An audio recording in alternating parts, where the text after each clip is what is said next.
Overpaying for anything sucks, especially socks, so why pay $45 for a single pair of grip socks when you can spend less than half? Pure Grip Socks Pro feature our best materials for optimal fit, moisture wicking, and performance at a fair price, just $16.99 a pair at puregripsocks.com. While the Superfly no longer retails for $400, brands like Nike and Adidas have more or less conditioned us as consumers to expect and be used to football boots retailing for $250 plus, which is a lot of money. Once upon a time, a top-end model did not cost that much. However, there is one brand that isn't doing this and is still offering top quality football boots, that brand being Puma.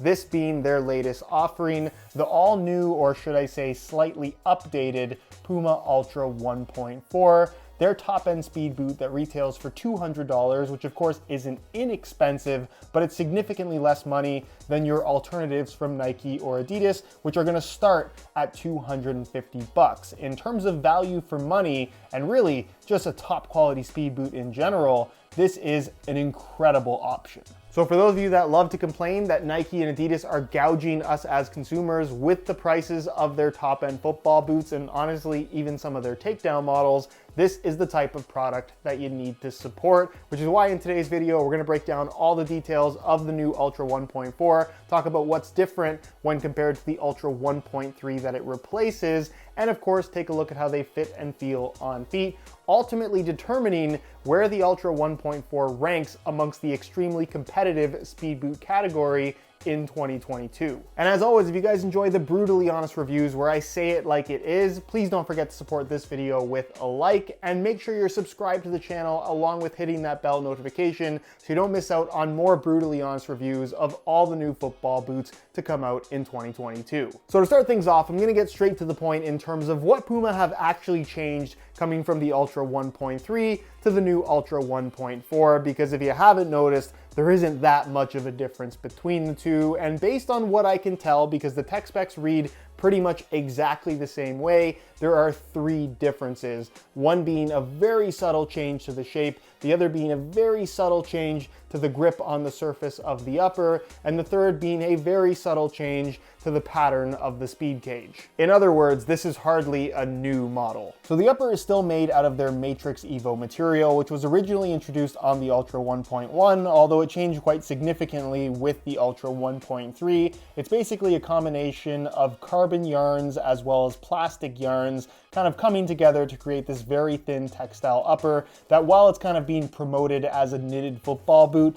it really feels like a thin plasticky synthetic, and it is super thin, has no softness to it whatsoever, offers really the purest barefoot feel on the ball, and of course the modification is that Grip Control Pro coating on the surface, which is sticky to the touch that you definitely will notice on the ball, especially when compared to its main competition in the Mercurial series and the Adidas X Speedflow, in that these are just much more grippy, which you may or may not like depending on personal preference. That textile upper is reinforced by a speed cage. You can see there are certain sections that are basically translucent, and you can see some of that speed cage peeking through. If you compare that to the Ultra 1.3 it replaces, it's obviously a little bit of a different pattern. It's actually less openings than what you had on the previous model, which means that this upper, I guess, should technically be a little bit more structured, but the difference is so subtle, you really aren't going to feel much of a difference, if any at all. To me, it's really difficult to compare these two boots because I'm kind of trying to feel a difference, where in reality,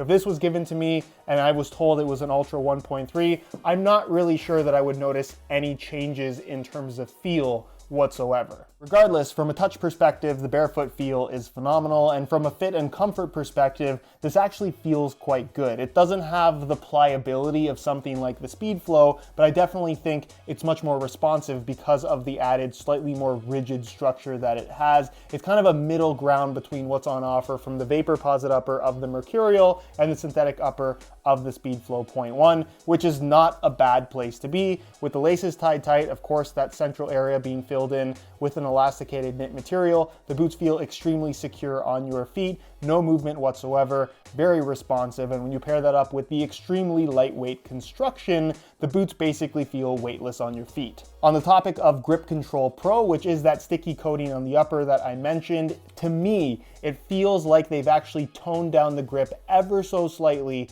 on the Ultra 1.4. Again, it's a very subtle difference, and I almost feel like it's something that could vary from colorway to colorway. Grip texturings almost always seem to have that effect, where sometimes they go with a different finish and it changes the feel of the boot slightly. But I would say, in comparison to the Ultra 1.3, these have a little bit of a slicker finish to the upper, but still way more grip than what you're going to find, again, from the Mercs or the Speed Flows. The boots, of course, feature a low-cut design, which I think makes sense given that the goal is to make these as light as possible. And you can see along the edges, it has this really soft, elasticated knit material, which feels quite comfortable. Not a ton of structure to this back piece because you obviously have an external heel counter slightly lower down, which means that this also feels very comfortable straight out of the box. And then internally, it's lined with this microfiber material, minimal amount of padding, but just enough to feel nice and secure. And again, very comfortable against your heel with the laces tied tight, and then the insole fully removable. And something that I really like, you can see it has their nano grip texturing on the surface that has a slight kind of silicone, almost rubbery feel to it that does a nice job of gripping your socks just a little bit more than a standard mesh would. It's not a big difference, but it's something that I would say is noticeable. And then it's made from a single layer of this white foam that's super thin and super light. Moving to the base, nothing has changed whatsoever. It's the exact same tooling originally introduced on the Puma Ultra 1.1. Typical of Puma, they don't like to change up the tooling all that often. Nonetheless, it's very lightweight as a base, has good flexibility to it, but still that little bit of snapback that you kind of want from a pair of speed boots. Very solid in the right areas. The external heel counter is something that I really like the look and feel of. It's nice and solid at the back as well. And then as far as what is labeled as an FG-AG stud pattern is concerned, I really disagree with calling this a suitable AG football boot, both in regards to durability as well as the length of the studs. Not only are they too long for most artificial grass playing surfaces, the bladed shape is way too aggressive and way too clingy, which does highly increase your risk of injury. Obviously, you can get away with wearing these on artificial grass. People do it all the time, but it's definitely not something I would recommend. This is one of those stud patterns that's going to be best suited for use on well-kept natural grass fields, similar to a pair of Mercurials in regards to the shape and length of the studs, but very, very aggressive, plenty of bite, and again, kind of on par with all the top-end speed boots. Which brings us to the weight. Is it possible that Puma have made the lightest boot even lighter? Well, let's find out using a scale, both in the same size 9.5 US. We'll start off with the outgoing Ultra 1.3, and you can see that they weigh in at 5.75 ounces, the equivalent of 163 grams. In other words, ridiculously lightweight. Remember those numbers, and we'll throw on the Ultra 1.4, and you can see that they weigh in at 5.65 ounces, the equivalent of 160 grams, which is a very small difference. I don't think it's something that you're gonna notice on your feet, but they are technically a little bit lighter. I'm not sure how they've done that. Clearly there's a little bit of a difference in the construction, but if you want that super lightweight feel, you're gonna get it from either of them. So here they are on feet, where I must say they do look great, but we can also now talk about what I mentioned earlier in the video, and that is the third difference that I think is noticeable only if you have the Ultra 1.4 on one foot and the 1.3 on the other foot, and that is the fit, where it does seem like they have reduced the volume of the toe box, making it a little bit lower, a little bit slimmer, and I would argue slightly better, but that's just the key word here, slightly. It's a very, very subtle difference, and again, not necessarily something that I think everybody is going to notice unless you actually already have a pair of Ultra 1.3s. It's a subtle change, but one that is worthwhile if in fact that is a change. There's nothing official from Puma. When you put them side by side, the shapes look almost identical, but in terms of the feel on feet, these do feel a little bit lower volume. As far as comfort is concerned, considering how ridiculously light these are, they're remarkably comfortable. The boots do have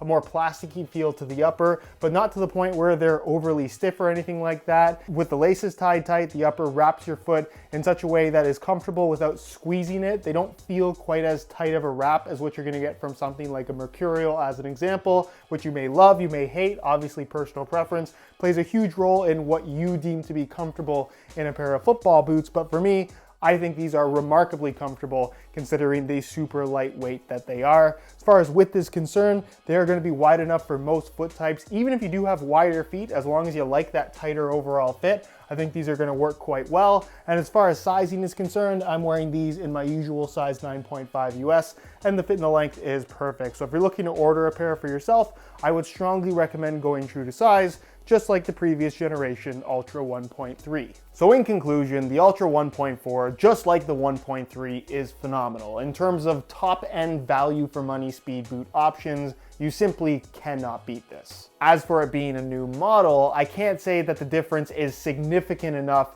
to justify upgrading from the outgoing Ultra 1.3, especially if you're on the market for a pair of Puma Ultras and these are available on sale because it's now an outgoing model. This would definitely be the better buy and an even better value if you're picking them up for under 150 bucks. These are still awesome boots. I think the new design looks really cool as well, at least on this initial launch colorway, but I wouldn't say that it's justified to upgrade to the 1.4 if you already have the 1.3. Regardless of that, if you're talking about what a speed boot is supposed to be, a barefoot feel, super aggressive traction, responsiveness, and a weightless sensation on your feet, this does all of those things just as well, if not better, in most categories than all of its competition at a retail price that is significantly lower. So for that reason and that reason alone, I really do feel like the Ultra 1.4, at the moment, if you're looking at things purely from an objective standpoint, it's the speed boot to beat.